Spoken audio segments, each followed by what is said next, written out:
What's going on, everyone? I'm your host, JT, back to you guys with another episode of the JT Sports Podcast. On this episode, I'm going to be giving you guys my NFC Super Wildcard preview and predictions. We're going to be breaking down, talking about all of the upcoming NFC Wildcard matchups.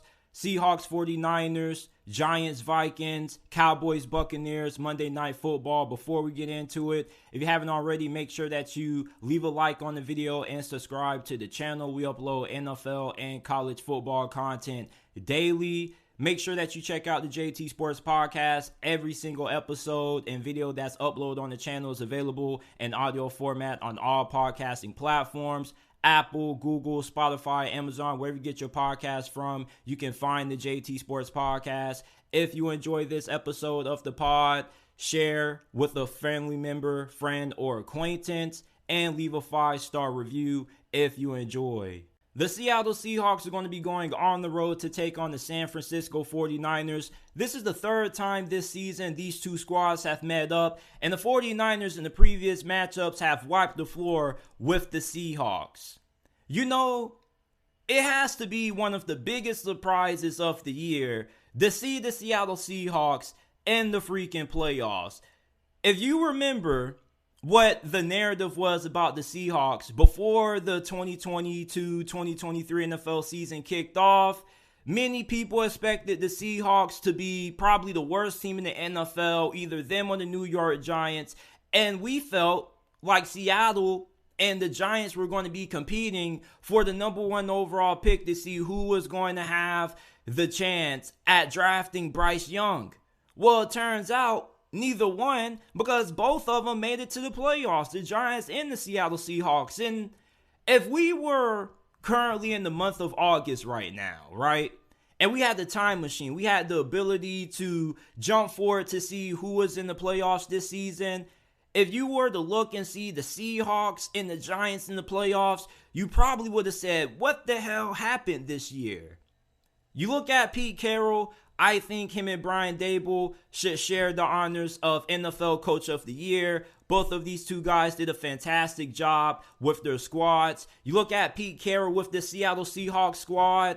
They're led by a fantastic group of rookies. You got running back Kenneth Walker, who this season ran for 1,050 yards on the ground. He averaged 4.6 yards per tote, and he had 9 touchdowns. You also have to talk about the fantastic offensive rookie tackle duo that the Seahawks have in Charles Cross and Abraham Lucas out of Washington State. On the defensive side of the football, they have a fantastic rookie duo at the cornerback position in Kobe Bryant, Tariq Woolen. You also have a stout pass rusher in Boye Mafe, who I think is going to have a bright future in this league. I think he could end up being a double-digit sack guy consistently year in and year out. So this Seahawks team has a lot of talented young players. You also have a couple of good aging vets there who are also able to come in and contribute. But this Seattle Seahawks team, when they're at their best offensively, is when they're able to get K9 going. The Seahawks are 4-1 this season when Kenneth Walker has rushed for at least 100 yards or more. And they're 3-4 when Kenneth Walker has rushed for less than 100 yards. So it's really imperative that the Seahawks are able to establish the run game against the 49ers the third go around. Geno Smith has been fantastic this year. 30 touchdowns, 11 interceptions while throwing for 4,282 yards through the air. You look at the 11 interceptions, they're not all on Geno Smith. I think a good chunk of those came from tips or, drops that ended up getting intercepted by the opposing defense.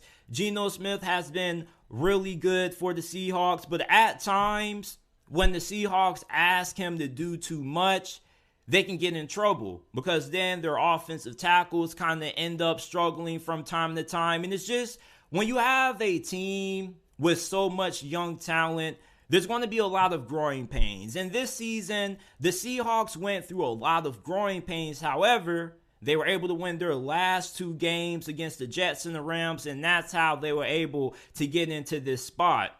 Geno Smith is really good, especially when he has a complimentary running game to go along. So if the run game gets going with Kenneth Walker, I think Geno Smith can have a fantastic performance. And there is a small path to an upset for the Seahawks winning this game, okay? With the 49ers, yes, this defense is tough. But this is your third time facing off against this team. So if you're Pete Carroll, you should be able to go back, watch the film from the previous two matchups and say, okay, this is all of the things that we need to correct third go around. Now, even though the 49ers are a more talented team than you on paper, this is your third time facing off against this team. And I think if I was a head coach, the team that I would least want to face in the first round of the playoffs would be the team that I've already played 2 times during the season. Because what team knows you better than your divisional foe? Okay, and you already seen them twice, so you're going to see them a third time, so you kind of already know what to expect. If you're Seattle and you're Pete Carroll and you're this coaching staff, you're probably going to try to throw some different things at the 49ers that they haven't seen yet, vice versa. But just because the 49ers are a way more talented team doesn't mean the Seahawks don't have a shot. There's a reason why the games are played on the field and why they're not decided on paper. I think Seattle has a really solid chance at winning this game. The red zone offense does scare you. Their run defense does scare you. They're 30th in the NFL in rushing yards per game allowed. But they do have a really good pass rush, and they're really good at forcing takeaways. This is a top 10 defense when it comes to forcing turnovers. The 49ers don't turn the ball over all that often. So for Seattle to pull off the upset, you got to force a couple. 1 turnover isn't going to do you any justice in this game. You at least need 2 or 3. You also need to make sure that you are the least penalized team in this matchup. And as we mentioned earlier, if you can get Kenneth Walker going, you can have a balanced offense. That's going to help out Geno Smith. When the Seahawks have gotten in trouble, it's been when they have asked Geno Smith to do a little bit too much and they weren't able to play complimentary football. For the 49ers, you got home field advantage. You're 8-1 at home this year. This is one of the toughest places to win at. You got Brock Purdy, who's balling right now. He's completing 67% of his passes. He only has 4 interceptions to 13 touchdowns. Mr. Irrelevant has been looking like Mr. Relevant so far this season for San Francisco. But you got to wonder, when is the inexperience going to show? This is Brock Purdy's first ever playoff game. He's never been in this spot before. So you got to wonder how he's going to respond if the 49ers face a little bit of adversity in this game. What if San Francisco starts this game down 10-0 and Brock Purdy has an interception to start the game? Okay, is he going to end up being rattled, or is he going to end up being able to shake it off? And he's done a pretty good job during the regular season, but the playoffs is a completely different animal. When you get to the playoffs, it's like a reset. Your season starts over. Everybody's 0-0. What you did in the regular season doesn't matter now that you're in the postseason. Entirely different ball game. And we've seen quarterbacks have solid performances during the regular season and then crumble under the pressure that is the NFL playoffs. So you wonder in this game, if Seattle can take away the run, make the 49ers one-dimensional, and force them to have to win with Brock Purdy, you wonder just if Brock Purdy is able to completely carry this 49ers offense, throwing the ball 30, maybe 40 times in this game, if it comes down to that, if Seattle can take away the run. So for Seattle, you may not be able to take away the run by winning up front, but if you can get out to a fast lead early, and you can force Kyle Shanahan to kind of have to press a little bit and have to throw the football a little bit more to keep up with you than what he would like to, I think that kind of plays into your hands and it plays into the strength of your defense. You got to get, if you're Seattle, you got to get the 49ers throwing the football. That's where the strength of your defense is, your pass rush and your ability to force turnovers. So if you can get Brock Purdy throwing the football, you can get the 49ers somewhat abandoning the run game at times, you got a really good shot at being able to slow down this 49ers offense. Now, the problem with that is that the 49ers offense hasn't really been shut down by anybody for the majority of the second half of this season. They got Christian McCaffrey in that trade with the Carolina Panthers, and I mean, this offense has gotten even better with him. You look at not only what he can do on the ground, but the damage that he can do to you in the passing game as well. Going to be a really big headache for the Seattle Seahawks trying to find a way to slow down Christian McCaffrey, and that's really why it's so hard to beat the 49ers. This is a team that has a balanced offense. They can beat you running the football with CMC, or they can beat you throwing the football with Brock Purdy to George Kittle, Deebo Samuel, Brandon Ayuk. So even if the Seahawks can take away the run game, you know, that's secondary. Although it has been pretty good at times, the secondary has been torched in a couple of their outings. So for the Seattle Seahawks, you got to try to find a way to force the 49ers being able to not play complimentary football. You got to try to find a way to slow down that run game. I don't think you have to completely stop it, but I think it's really imperative that you slow it down and you force them to throw the football a little bit more with Brock Purdy than they would like to. Now, for the 49ers, DeMeco Ryans is getting a lot of interviews for head coaching gigs. You want to know why? Because he currently is coaching the best defense in the NFL. The 49ers defense has pretty much been elite for the whole entire season. They've been the number one defense from week 1 to now. They're number 1 in points per game allowed, number 1 in yards per game allowed. They're second in rushing yards per game allowed, only giving up 77 yards on the ground per game, which is a big concern if you are a Seattle Seahawks fan, because you remember what this 49ers run defense did to you in your previous 2 games. Not to mention, you have that man, Nicholas John Bosa, who without a doubt is the runaway front runner for a defensive player of the year. Your secondary is outstanding. I'm going with the 49ers to win this game. I think that this game could be close. I'm not expecting this game to be a blowout. I think Seattle could hang around for the 49ers for at least the first 3 quarters, and then the 49ers pull away midway through the 4th. I'm going to take the 49ers to win.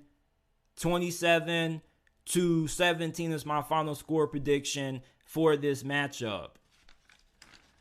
We got the New York Giants going on the road to take on the Minnesota Vikings. The Minnesota Vikings currently are a 3-point favorite going into this game. I think not a lot of people are sleeping on the Minnesota Vikings. You see a team that's 11-1 and 1 possession games. And you also remember the blowout losses that they had to the Eagles, the Cowboys, most recently the Green Bay Packers. But I still don't think that the Minnesota Vikings are frauds. Okay, most NFL games are decided by 1 possession. So therefore, why would I penalize a team for being able to win 1 possession football games? You want to know what the difference is between the best coaches in the NFL versus the worst coaches in the NFL? The best coaches in the NFL can win the close games. The worst coaches in the NFL can't win close games. The best teams can win 1 possession games. The worst teams don't win 1 possession games. So I'm not going to penalize the Minnesota Vikings for being able to win close games. Because at the end of the day, the majority of NFL games are close games. The problem with Minnesota is that they underperform and they don't play up to the level of talent that they have on the roster. I mean, they have one of the most talented rosters out of all the teams in the playoffs. Look at their offense. I know their defense isn't all that great, but their offense is probably the most talented offense in the postseason this year. Justin Jefferson, TJ Hawkinson, Dalvin Cook, not to mention they have incredible depth at wide receiver, Adam Thielen, KJ Osborne. You also have Alexander Mattison backing up Dalvin Cook. This Minnesota Vikings offensive line, though, is a concern. Now, they have dealt with some injuries, just like how the New York Giants have dealt with injuries on the offensive line as well. They are expecting to have a couple of guys back. Kevin O'Connell is hopeful that starting center Garrett Bradbury will be able to return for this game. He's missed the last 5 games. You also have another offensive tackle who you're hoping could go in this game. So for the Vikings, if you're able to get 2 of your starting offensive linemen back in this game, that's going to be a huge plus for you, because your offensive line normally is the main reason why you get blown out the way you do. Kirk Cousins has kind of been a check down Charlie this year. He hasn't completely shied away from taking shots down the field, but he doesn't take as many shots down the field as you would like him to, and oftentimes he ends up being a little bit too conservative for the Minnesota Vikings, and that's how this offense ends up finding themselves in trouble. When they're unable to win on early downs, they find themselves into 3rd and long situations, and this is where this offense struggles. When you get Kirk Cousins out of rhythm, out of sync with these wide receivers, he ends up becoming a quarterback who ends up being erratic at times. But when he does get into rhythm, this is an offense that's really hard to stop. When Kirk Cousins is able to get the timing down and he's able to get the ball out fast, this offense is one of the best in the NFL. So for the New York Giants, you're a team that, if you had to be described by one word, I would say scrappy. You know, this is a team that has fought through a lot of injuries, way more injuries than the Minnesota Vikings have. I mean, the Giants have guys playing that most of us have never freaking heard of before. Who the hell is Isaiah Hodgins? I don't know. I didn't know who the hell this guy was prior to the last couple of weeks. And the last time the Giants and the Vikings faced off against each other, Isaiah Hodgins, a guy who most of us didn't know before the start of this season, was carving up Patrick Peterson. I was like, Patrick Peterson, you're getting carved up by Isaiah Hodgins, bro. Like, what's going on with you? And that goes to the biggest question that most people have, or not even the biggest question, the biggest concern that most people have about the Minnesota Vikings in the playoffs. Outside of their offense, it's their defense. Their defense has been downright awful. 28th in points per game, 31st in yards per game allowed. I mean, the only thing this Minnesota Vikings defense does well is force turnovers. And they force them at the most critical moments of games. I'll say that. You remember when they played the Giants in the regular season? They ended up getting a big interception from Patrick Peterson. Not to mention they also forced a fumble as well. Like, this defense isn't good at all, but they do find ways to come through in big moments when it matters the most. And there's a reason why the Minnesota Vikings are the second best halftime team, or the second best second half team in the NFL this season. That's because this defense is able to come up with big stops and big moments. And although they're not one of the best defenses in the NFL, they're one of the worst, you have to give them credit for being able to step up in big moments. Now, this offense also doesn't really do this defense any favors at times, because when this offense is sloppy and they're not able to get things going, they end up putting the defense on the field for more plays than what they should be on the field for, and that also ends up being a disadvantage for the Minnesota Vikings, because this is a defense that you probably want off the field as much time as possible. And for the Vikings, when your offense ends up being streaky and you really can't get anything going, the defense ends up being put in unfavorable positions. This defense is way too bad to be putting them in too many spots where you're asking them to bail out your offense. Minnesota's offense needs to come in and they need to execute from opening kickoff to the final whistle of this ball game. Because if this offense has one of those performances that they had against the Dallas Cowboys, where they just can't figure out anything, or the Green Bay Packers, they're going to be in trouble. This New York Giants team, yes, they probably are the least talented team in the postseason this year, but they are incredibly well coached. And when it comes to making it out of wildcard weekend, you can win by not having a superior roster. You can make it out of wildcard weekend by having a not great roster, but being a fantastic coach. Okay, Brian Daboll has done a fantastic job coaching up this New York Giants team. And not just him, but the staff he has assembled. Wink Martindale, he's done a pretty good job with this defense considering some of the injuries they've had to battle with. On the offensive side of football, their offensive coordinator is being in the talks for a couple of head coaching interviews. So this is a fantastic coaching staff. And one thing that you can expect from a well-coached team is that you can expect a disciplined football team that doesn't commit a lot of turnovers. They don't beat themselves, which is a plus. Plus, they don't have too many miscues. So when you have a team that doesn't beat themselves and they play true to who they are, they can be really tough. The Minnesota Vikings know what the New York Giants want to do. They want to give Saquon Barkley the ball as many times as possible. Now, in their first matchup, the Vikings did a pretty good job at slowing down Saquon Barkley. They didn't shut him down. They slowed him down. And that's pretty much all you really need to do to slow down this Giants offense. Okay, these wide receivers, listen, they were doing damage against Minnesota the first go around. But I mean, let's be honest. There aren't really any elite difference makers in this offense that make you crap your pants. Okay, Darius Slayton is their best receiver. Then their second best receiver probably is either Richie James or Isaiah Hodges. So for the Minnesota Vikings, okay, yeah, your defense hasn't been all that great. But as long as you can slow down Saquon Barkley and you don't allow him to take over this game, you're comfortable with these wide receivers doing work against you. You're comfortable with Daniel Jones throwing the football against your defense, because with how good your defense has been at forcing takeaways, you know eventually there's going to come a moment where your defense should hopefully be able to come away with one.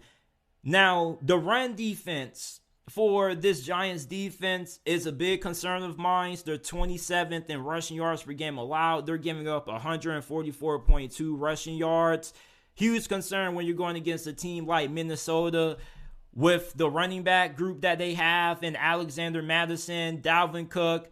I think that Minnesota, in this ball game, they probably should put way more emphasis on running the football than they did the first go around. I think the first go around, they were so overly reliant on the passing game that they kind of got away from the run game at times. So if you're Minnesota, you get the run game going against this New York Giants defense. Is going to be able to keep your horrible defense off the field. It's going to be able to tire out this elite defensive line that the New York Giants have. And eventually it should soften things up for you to maybe get some big plays down the field if you want to try to push the ball vertically. Now, the defensive line is stout. You got Dexter Lawrence, who is having a Pro Bowl season, 7.5 sacks, leads the team. You got Kayvon Thibodeau, one of the better rookie pass rushers in the NFL from the regular season. Leonard Williams is still one of the better interior defensive linemen in the game. I don't give a damn what the stats show.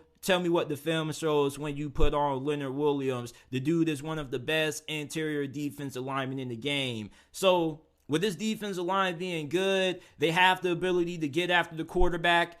That's where the Minnesota Vikings' troubles on offense lies. It's been the offensive line. And even if this offensive line is able to get the couple of guys back that they need healthy, it's still been up and down. So the pass rush for the New York Giants is going to be really key in being able to win this game, because you got to be able to get Kirk Cousins out of sync, out of rhythm. And the best way to do that is by getting pressure on him, getting in his face, because then once he starts to sense pressure, he ends up not trusting the offensive line. He ends up getting the ball out faster than what he should. He doesn't allow the deep routes downfield to develop. When you get that pass rush going, you force Kirk Cousins to become check down Charlie. Well, an even bigger check down Charlie than what he already is. This dude get super paranoid just when you just get a finger in his face. It's like Kirk Cousins, bro. Like, the dude just has a finger in your face, bro. Like, you can't wait a couple more seconds to throw the football downfield.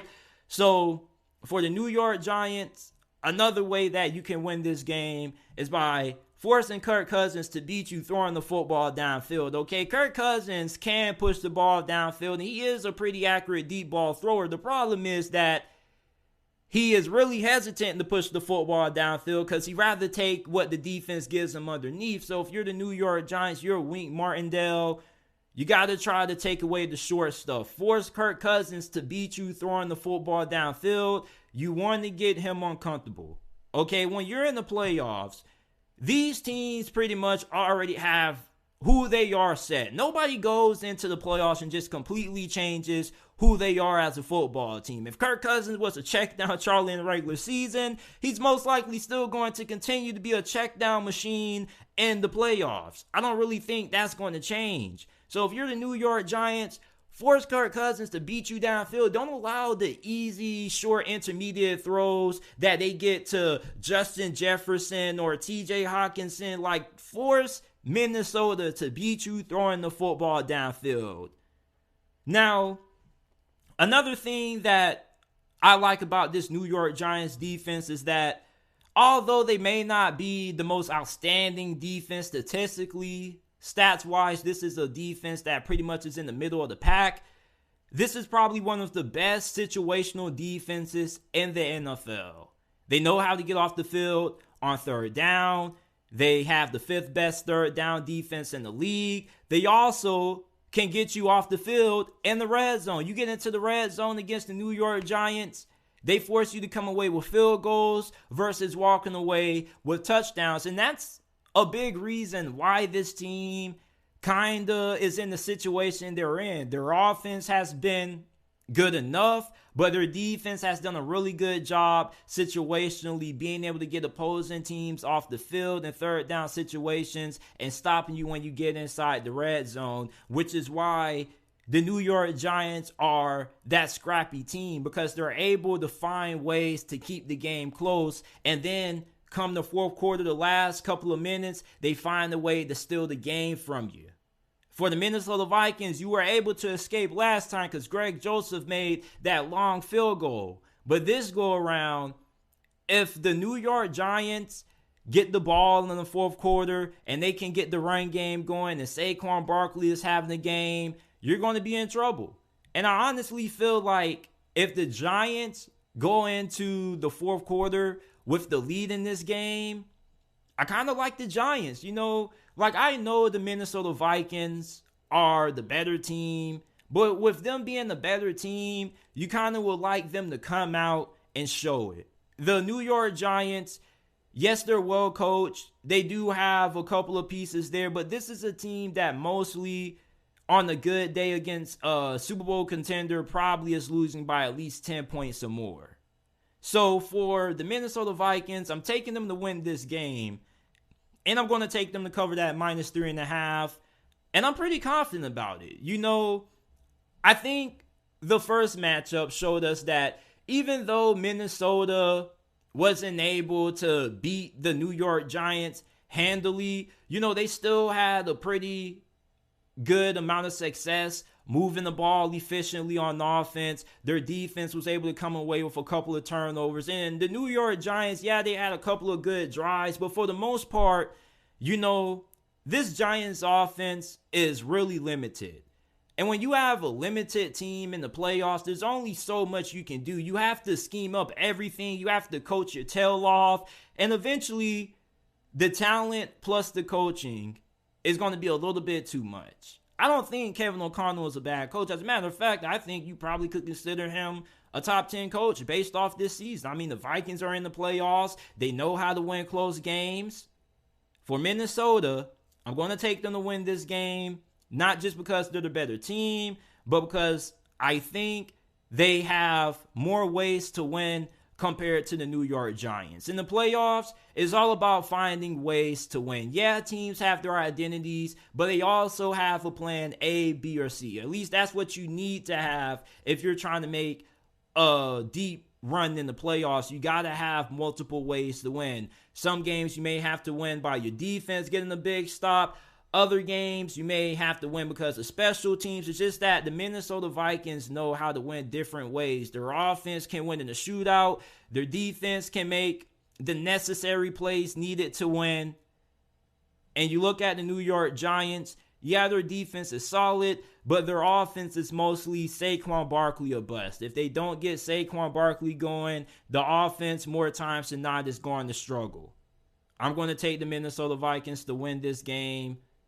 27-20 is my final score prediction for this matchup. Last game that we have to talk about, we have the Tampa Bay Buccaneers taking on the Dallas Cowboys. The Dallas Cowboys are traveling to Tampa. You look at Dallas, man. This is one of the best defenses in the NFL. They're 5th in points per game allowed. They can get off the field in third down situations. They're also good in the red zone. But the thing that makes this defense amongst the best in the NFL, probably second behind the 49ers, is their ability to generate takeaways. They're number 1 in the NFL in forced turnovers. You look at the Buccaneers. This team has been really streaky and really inconsistent on offense. I won't even call this offense streaky. This offense just isn't good. And yes, this offense kind of has came alive over the last couple of weeks, but look who they played. I remember what this offense did in the third quarter against the Cincinnati Bengals. They had 5 consecutive turnovers back to back to back to back to back. And it's funny that we talk about the Buccaneers offense having problems with turnovers because the Dallas Cowboys have similar issues. It's just that the Dallas Cowboys, unlike the Buccaneers, are good enough to overcome Dak Prescott's recklessness. The Tampa Bay Buccaneers can overcome turnovers. This is a team that, this is how the Buccaneers win games. They remind me a lot of you remember that 2021 Pittsburgh Steelers team with aging Big Ben Roethlisberger? That's exactly the kind of team that the Buccaneers remind me of. They struggle to generate big plays in the passing game. They either have to do dink and dump to the wide receivers or they got to dink and dump their way, throwing checkdowns to Leonard Fournette and Rashard White.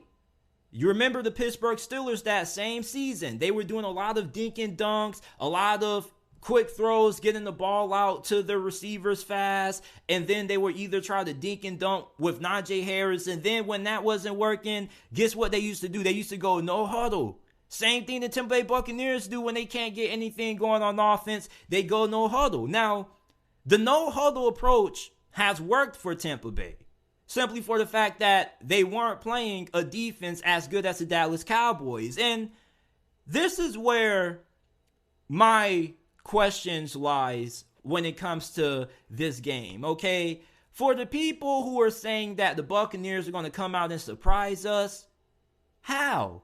This is an offense that they're beat up on the offensive line, and you're going against a Dallas Cowboys defense that's one of the best defenses at getting pressure on the quarterback. So if Tom Brady didn't have that much time to throw the football against Arizona, what makes you think that he's going to have a lot of time to throw the football with Michael Parsons coming out on full speed? And Tom Brady, his lack of mobility has really hurt the Buccaneers this season. Against Cincinnati, he could even pick up 2 yards to convert a 3rd and 2. They ended up kicking a field goal on 4th and 1 inside of Cincinnati's 10-yard line. So for the Buccaneers, offensively, I really question how they're going to move the ball against Dallas defense. Okay, if you're Dan Quinn, one of the best defensive minds in the NFL, you're forcing Tom Brady to beat you over the top. Now, Tom Brady does have the arm strength to still push the football down the field at times, but Tom Brady has not been that accurate throwing the deep ball this year. There's been a lot of overthrows or underthrows to Mike Evans. So I just really question how effective this Buccaneers offense is going to be in this game. Plus, they are one of the worst teams in the NFL when it comes to running the football. They have the worst rushing attack in the NFL. And that is a tribute to the offensive line not being good this year, dealing with all the injuries that they had to deal with.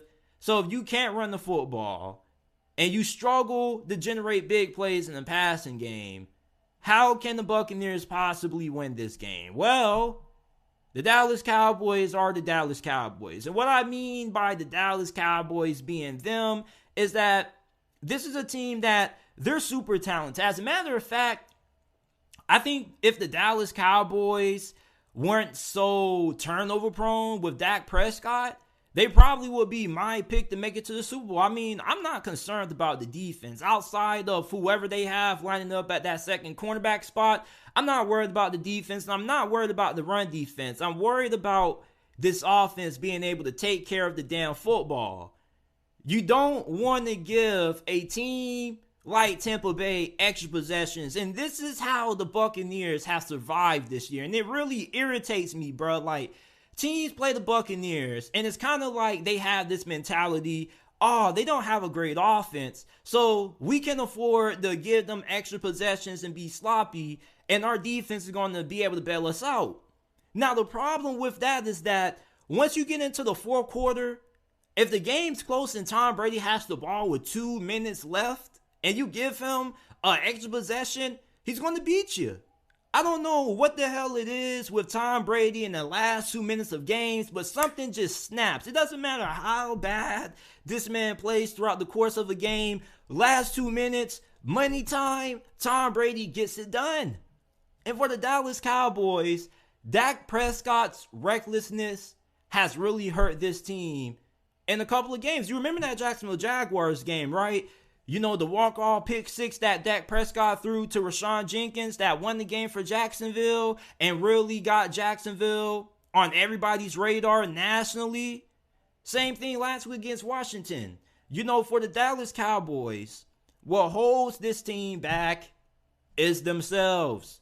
And really, Dak Prescott, minus the turnovers, is having a fantastic season. Like, I saw a stat pop up during one game that I was watching, and it was average point per game for starting quarterbacks. Patrick Mahomes was up there. I think Josh Allen was up there as well. And Dak Prescott was up there. So when Dak Prescott plays, this Cowboys offense is amongst the best in the NFL. It's just that he holds them back at times because he can't take care of the football. And when you're playing in the playoffs, teams that can take care of the football, I think, are the teams that sometimes are the teams that end up going the furthest.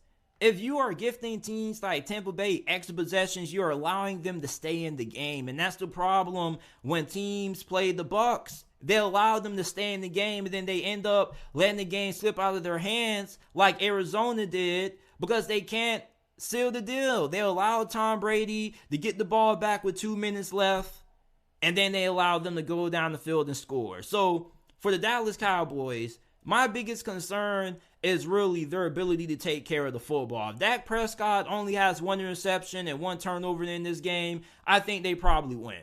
But if he has multiple, like 2 or 3 turnovers, 2 or 3 interceptions, I definitely feel like this game definitely tilts in the favor of Tampa Bay. And Tampa Bay's defense is really good, okay? F what the statistics show, this defense is starting to get healthy. Well, they weren't healthy for a large part of the season. Over the last month or so, they've had some guys come back, and this defense has been really good. As a matter of fact, this defense has carried this team for the last part of the season, okay?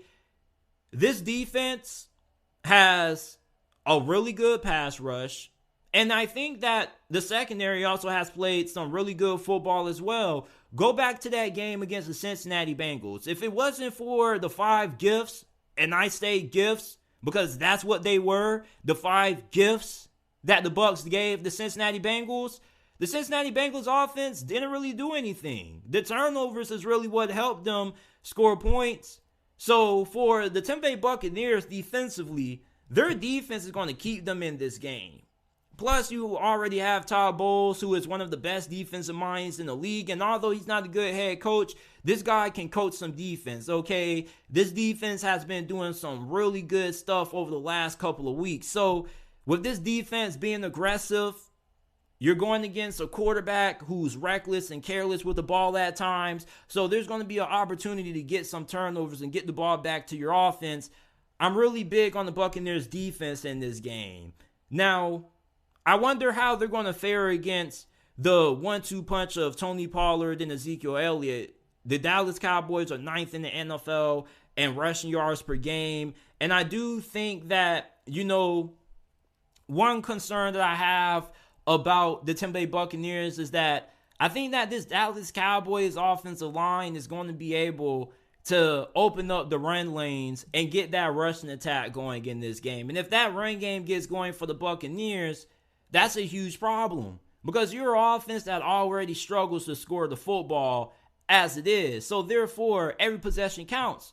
But if Dallas is taking, 5-6 minutes off the clock per drive, if you're an offense that struggles to move the football, you already are at a disadvantage. Then you're going to be at an even more disadvantage where you have to make every single possession count.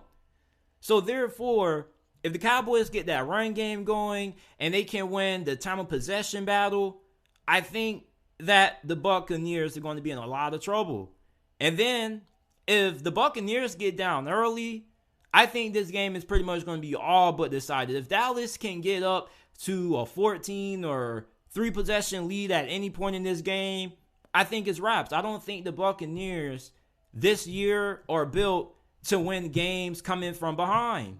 They can't run the football, so they have to overly rely on Tom Brady. And at Tom Brady's age, asking him to throw the football as many times as what he has done this season for the Tampa Bay Buccaneers is unacceptable.